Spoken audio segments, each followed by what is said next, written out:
Welcome to Penrose Learning, where we make understanding easy. In this video, I will show how to open Z4 Roof, updated. Begin by parking on level ground and engaging the parking brake to stabilize the car.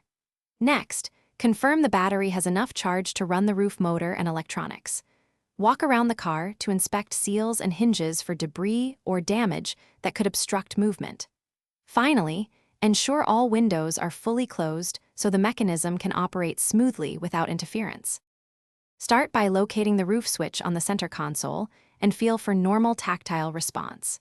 Press and hold the switch while listening closely for the roof motor and noting any grinding or irregular noises that indicate binding.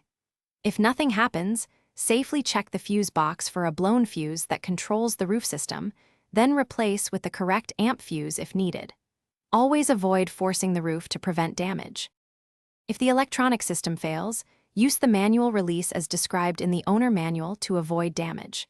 Retrieve the correct tool and access the release point, often located in the trunk or under a trim panel. Turn the manual crank slowly and steadily to move the roof, watching for misalignment or binding. Once closed or opened manually, inspect the tracks and apply appropriate lubricant to hinges and seals to help prevent repeat failures. Thanks for watching. If this was helpful, leave a like and consider subscribing. See you next time.